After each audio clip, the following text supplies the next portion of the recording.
of wisdom from the Filipino mind. Magtatagalog na ako.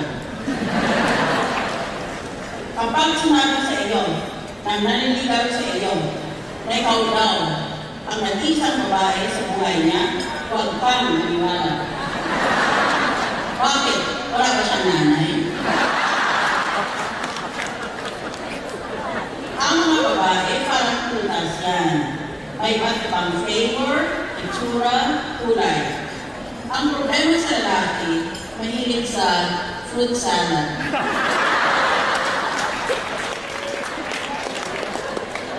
Paano mo sasabihin sa kausap mo na may itim ang kilikili niya?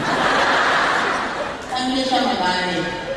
Ganito, tanungin mo, ano ba ang ginagamit mong deodorant? Kiwi?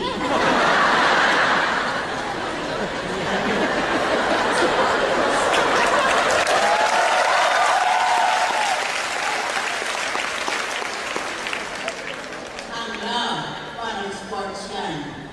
Kaya mo ba may panalo ang isang laro kung reserva ka lang?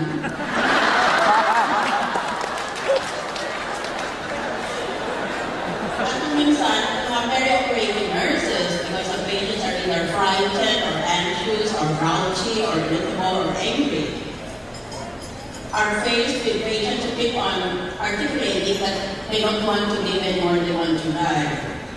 Isagutin mo ng ganito.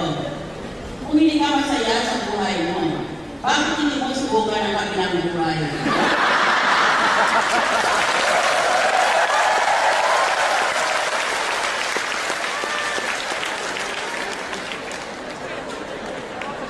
Sabi ng doktor, meron ka na lang 2 linggo pa para magbuhay.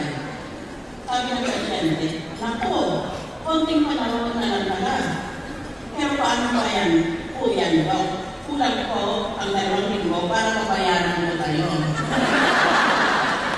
Sabi ni doktor, kung ganyan, may 6 na linggo ka pa para mabayaran.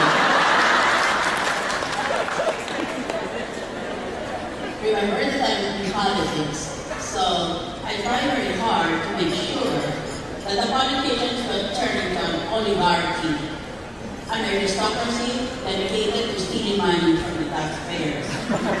Sabi ko, we pull up ito,